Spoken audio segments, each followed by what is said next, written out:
Lara, thank you for joining us on the Mother of All talk shows. Just before we go deeper, we had a caller just a few moments ago with a counsel of despair, which ended with we have to get the people of Gaza out of there. They have to leave the country or they'll all be killed. This is now becoming what we call concern trolling. This is now becoming an Israeli ploy to make people so desperate in Gaza that they will abandon their country, as the people in 1948 did in the original Nakba. What are the prospects of success of that kind of trolling? Well, thank you for having me, George. Look, I think it's difficult to say with 100% certainty. It's certainly likely and possible that many Palestinians, once this genocidal campaign has finally come to an end, will find themselves outside of Gaza. Many have already managed to escape through Egypt just to secure their safety, and also because their houses have already been destroyed by Israel. But also, many Palestinians are insistent that they will never leave, that they would rather die in Gaza with dignity than be expelled to the Sinai or expelled to any other country, seeing this very clearly as a continuation of the Nakba, which began over 75 years ago and which is insistent on stealing all of their land and expelling them from it. And so I think really, it's sort of an uncertain or unclear outcome at this stage. I think certainly a lot of it will um, and whether Israel actually commits to an escalation in Rafah as it has promised. If that happens, it's very likely that we will see a mass exodus because people will be slaughtered. And we know at the same time, Egypt is now building a fortified buffer zone in the Sinai that we have seen drone footage of. And so it's very possible that Israel will literally, push Palestinians out at gunpoint, essentially, by massacring them to the point of expulsion. I hope that this doesn't happen. I desperately hope that this doesn't happen. And we need urgent action today to ensure that it doesn't happen. But I will say that at the end of the day, only Palestinians the outcome of their lives. And they are entitled, like any people, to the right of self-determination, to make choices about their own life, their own future. And I just ask anybody who thinks that the solution is that Palestinians must leave their land, which one of you is willing to leave your land?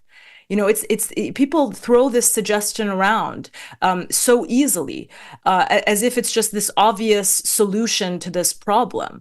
But query which one of you is ready to leave your home, which one of you is ready to leave your land, and I think the answer to that is that most people are not. But for some reason, they expect Palestinians would never do. I'm getting some interruption on your line. I hope the audience isn't, but I'll keep talking in the hope that you can hear me. What's happening in our own countries? In Britain, the House of Commons is in a state of total chaos this evening in order to preserve the government and opposition pro-Israel consensus. They're struggling hard to maintain it, but they will, I think, be able to maintain it. In the United States, I saw Donald Trump online this afternoon saying that he's going to ban all what he called Hamas marches. I presume he means pro-Palestinian marches. He's going to ban pro-Palestinian meetings. He's going to hunt people like you down. Meanwhile, Genocide Joe pretends to be aghast at what Netanyahu is doing, but writes a check for $14 billion more, sends the weapons of mass destruction to Netanyahu's army. We're in a pretty pickle when there's not even a political choice in our own countries as to whether or not we support this genocide.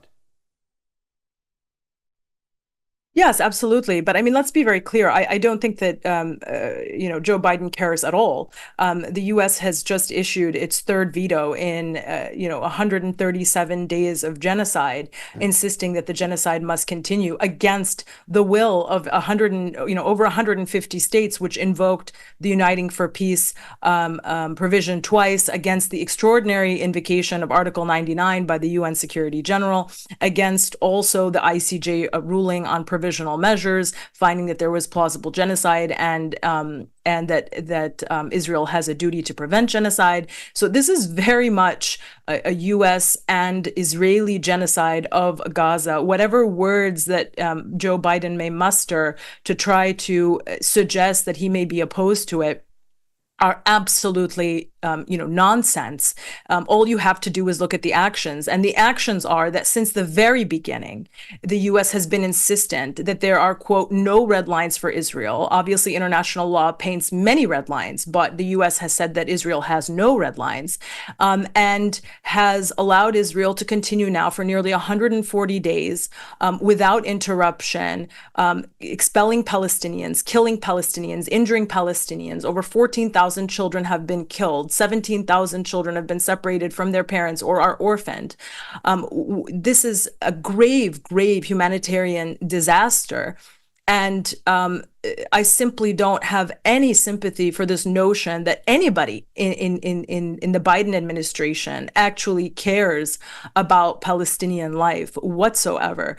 The choices are obviously, very dark if you're a voter in the United States or in the UK. But, for Palestinians and those who are our allies, it's simply not going to work to threaten us again with, how typically these elections go in the US is that Democrats can't offer you very much. The only thing they can offer you is that they're not Republicans. And so typically we're scared into voting for them because of the threat of what might happen if a Republican is in power. That's not going to work anymore. And I think many voters have expressed that they will not be intimidated into voting for Joe Biden because the opposite could be worse. Because frankly, as a Palestinian right now, nothing has been worse in my entire life than the last 140 days. Now, let me take advantage of your distinguished legal experience and knowledge. South Africa took another go at the ICJ last Friday. I have not had time to study it in detail, but at a glance it seemed that the ICJ had failed to rise to the occasion of South Africa's latest effort. Can you explain to the viewers what that effort was and how badly, if at all, the ICJ let them down, let us down? Well, I think we should be very careful about the interpretations, of legal decisions that we see in media, because they are spun with this media bias that is very pro-Israeli to begin with, and actually twist the wording of these legal decisions. That's exactly what the U.S. and Israel did with the order for provisional measures. They went around on a media campaign telling everybody that they won, when in reality they completely ignored that the court had ordered no less than 6 provisional measures that clearly instructed Israel, told Israel to stop the killing, to prevent and punish incitement, to ensure that their military did not carry out any genocidal acts, and so on and so forth. But this is not how this was spun in the media. Now, with respect to the follow-up action that was brought by South Africa, it was brought as sort of an emergency petition in response to Israel's threat of an invasion and escalation of Rafah, where right now more than 1.5 million Palestinians have been concentrated. They have been pushed down further and further south over the course of 4 months as a result of so-called evacuation orders by Israel, where Israel told them, if you go south, you'll be safe. Well, what Israel did was it expelled them from their homes, destroyed the majority of their homes. Now, over 70% of all the infrastructure in Gaza has been destroyed by Israel. Now you have 1.5 million Palestinians that are concentrated in the southernmost part of Gaza in makeshift tents. And Israel is threatening for the last, several days now, if not weeks, to invade Rafah in a very, very, very serious way, a ground invasion, an escalation. And of course, the world has completely rejected this and come out in serious opposition to this.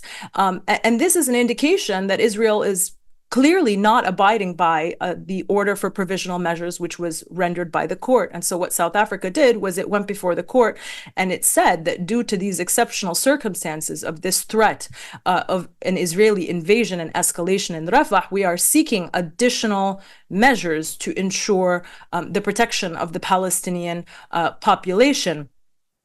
And basically what the court did was that it decided not to issue any new provisional measures, but it still nevertheless referred to the situation in Gaza, and in particular in Rafah, as a, quote, humanitarian nightmare, insisting that this was a, quote, perilous situation, which demanded immediate and effective implementation of the provisional measures indicated by the court in its order of January 26th. So basically what the court was saying was if Israel actually were to abide by the 6 provisional measures that we ordered in January, then it wouldn't be allowed to carry out this invasion and escalation of Rafah. And so we don't need to add any new provisional measures because the only thing that's missing here is Israel's compliance with the original ones that we actually ordered.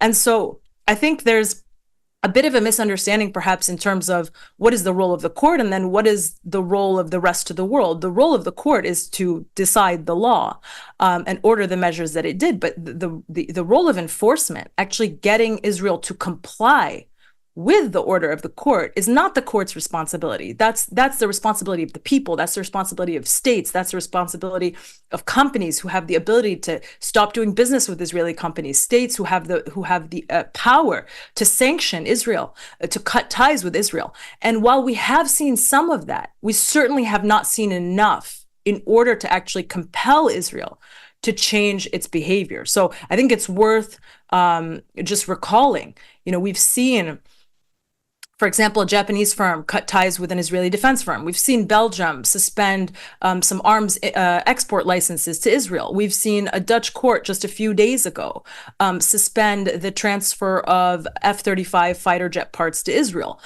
This is the type of stuff that we need to see much, much more of. And to be frank, we need to see really just a mass movement of action to isolate Israel in order to counter this unconditional support that the U.S. provides it. And I'm going to quote just from the oral argument of the lawyer Philippe Sands, who argued on behalf of Palestine in the ICJ hearing that's pending this week on the legality of the occupation. And he said that the right of self-determination requires that the UN member states bring Israel's occupation to an immediate end. And he said, no aid, no assistance, no complicity, no contribution to forcible actions, no money, no arms, no trade, no nothing. That's the kind of stuff that we need to see in order to compel Israel to comply with its international obligations, including the ICJ's order on provisional measures in the genocide case brought by South Africa. Finally, the 26th hearing gave them 1 month to report back on what they had done in relation to the findings of the ICJ. Is there any sign that they are doing that, intend to do that? It will soon be the 26th of February. They're going to show up, and if they are, what are they going to say? I think it's possible. I think it's likely that they will show up. I think that they're going to submit a report that completely obfuscates the factual reality on the ground. They're going to say that since the court's order, they have continued to comply with international law, which Israel holds to be very dear. They always say in word and in deed. That's kind of their slogan right now. They're going to say that the only actions that they have carried out have targeted Hamas and that the civilians that were killed were collateral damage. But that's just simply not consistent with the reality on the ground, because even since the ICJ order on provisional measures, we have continued to see statements of genocidal intent being made at the highest levels of Israeli government. And total contempt for the International Court of Justice also being made by government officials. And so therefore, because the genocidal intent continues to be demonstrated, and the actions that follow are reflective of that intent, I don't think that that's going to be a very convincing argument. But we will see what the court will decide to do with that update. South Africa will have the opportunity to respond. But ultimately, I think I just want to emphasize this is really a question of how do we compel Israel to actually abide by its obligations? How do we, take this order and enforce it? And that's really the job of the people, the governments, and we need to be doing much more to cut off Israel, to isolate it, and to treat it as the pariah that it is. Amen. Thank you, Lara Elborno. We'll keep that under review. Hope we can have you back soon.